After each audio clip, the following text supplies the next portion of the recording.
The college football targeting penalty is something that has definitely been in question a lot Oh man. in college football. We see a lot of very bad calls a lot of the time with that. They're hard on Mhm. defensive players. Do you think they should change that rule and make it maybe a little more lenient in terms of where you could hit the guys, or do you think they're doing this in terms of helping player safety? It definitely needs to be changed. Like I remember the Denzel Ward hit. I think they were playing Maryland. Mm-hmm. That wasn't like stuff like that. That's not targeting. Like just because the hit is loud, I think that's what the refs are really getting at. Like because it's loud, the sound in the stadium, woo, everybody's hyping it up because it's just a loud crack. It doesn't mean it's targeting. Like some things are actually targeting, but like some of the stuff they call is outrageous. And then the players got to sit out. Then if it's in the second half, they got to sit out for the next game. That hurts teams. So that rule should definitely be changed. Marcus, when you look at the game, and especially the way the NCAA really, spreads out their offense. Some of these coaches have 4 or 5 wide receivers on the field. They use a running back as a wide receiver. As a defensive tackle, and you're a good run, you're a good run stopping type of player. What do you have to change as an NCAA Division I player and your game to really solidify you as a good pass rusher? Um, See, pass rushing, it's an effort thing. It's an effort thing, but I like I work pass rush all the time. Just hands. Hands is the biggest thing. You beat the hands, you beat the man, right? So I've been working that a lot. I don't think that's going to be really a problem for me. I think learning, like the biggest thing, as far as like things like that, is like knowing your opponent, knowing like what they're gonna run on certain downs, knowing stuff like that. I think that helps your game even more because then at that point, you know how long the quarterback's gonna take to get out the ball. You know what type of protections they're gonna run, all of that stuff. Then knowing how to beat certain protections that they're running up front. So I think that's just as big as just like working your pass rush moves and all that stuff. In terms of the defensive tackle position, we've seen a lot of good run-stopping defensive tackles be key parts of their defense, whether they're 3-4 nose tackles or even just 4-3, just bigger guys that aren't much of pass rushers.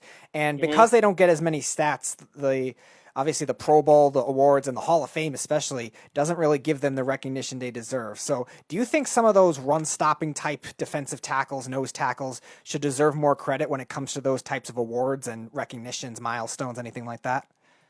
Yeah, I think defensive tackle is the most unselfish position other than um nah, not even O line. Yeah, D tackle is probably the most unselfish position. You got to eat blocks. Some defenses are literally set up to free linebackers. Like you got defenses that are set up like that. So yeah, you got dudes like Snacks on the Lions. Mm-hmm. This dude's eating like 3 blocks of play, then shedding the 3 blocks and still finding a way to make tackles. Dudes like that, like it's hard to come by. That's why dudes like that can be in the league for so long because they're so good at that one thing.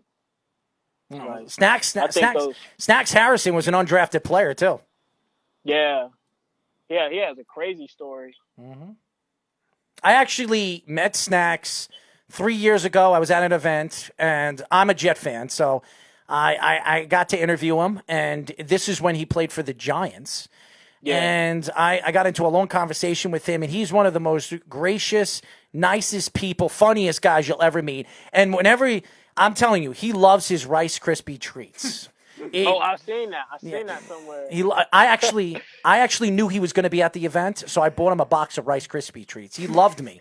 He loved me the whole event. He loved me.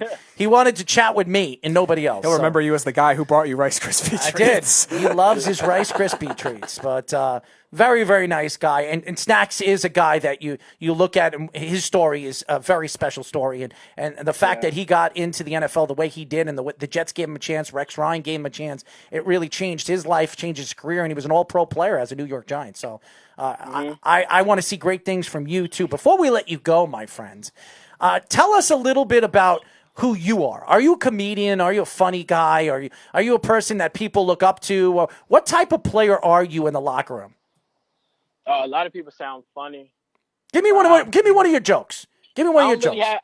I was about to say that. Like, I don't have like set jokes. Like, I might say something here, say something there, but a lot of people say that I'm funny.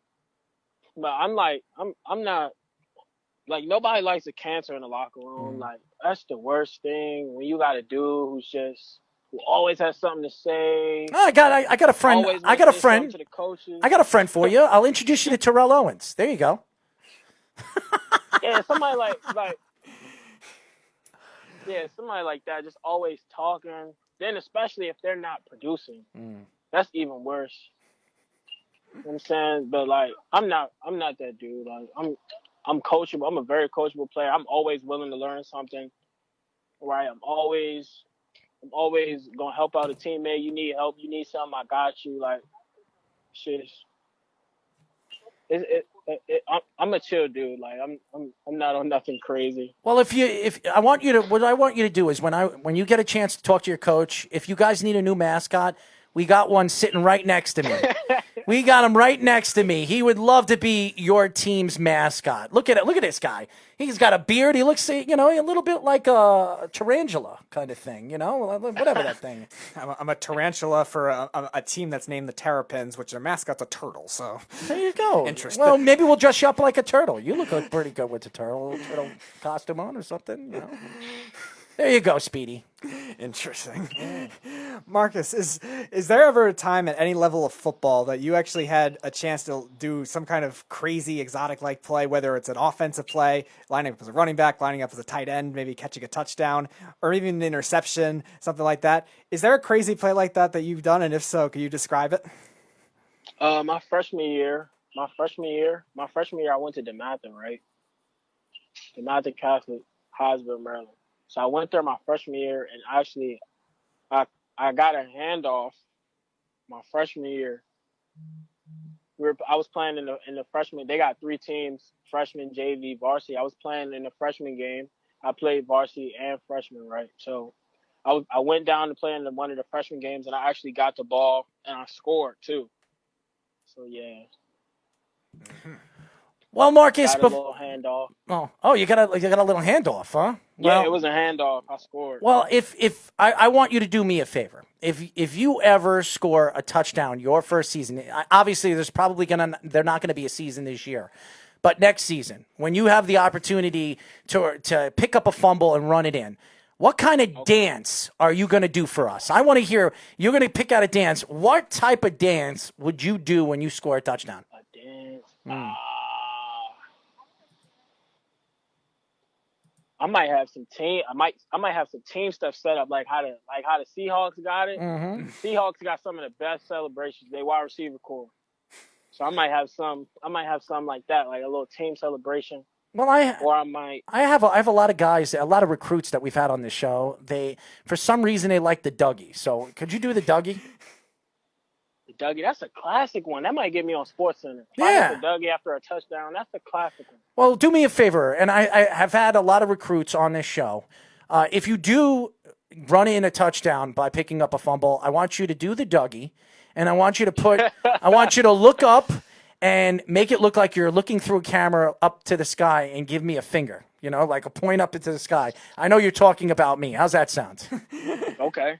I have to have some kind of compliment here. I mean, I don't have much over here sitting next to this guy, and I want him to be your mascot. So, and then you want to be the agent of who we had on Monday, yes, Chance. You want to be his agent. Yes. You want to be who was it last week? You want to be his coach. I'll be your trainer. I'll be your trainer. I'm very good at this stuff. So, I'm very good at negotiating deals. So there you go, Marcus. If you ever have a chance, and by the way, if you are a player that I think you're going to be in Maryland, I very much hope that Jets draft you because we need a player of your magnitude.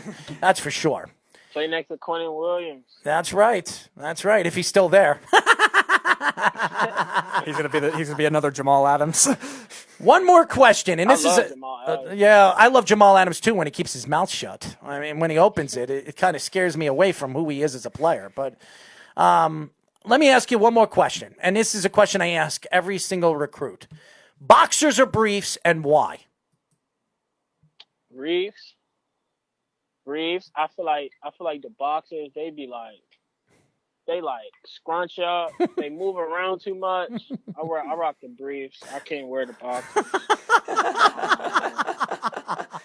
Well, please don't tell me you wear bras, okay? Because then you'll really scare me. Okay. Anyways, Marcus, I'd like to thank you for joining us. I'd love to get you back on again, man. Anytime. Absolutely. Anytime. You're a great young kid, and I'm looking forward to watching you play and develop into a player. I do believe you'll get your opportunity in the NFL, and I think that all you young kids are the future of where the NFL is going with the talent that we've seen in the combine this past year and watching some of these big, massive guys run a 40 in 5 seconds flat. Dominate the combine.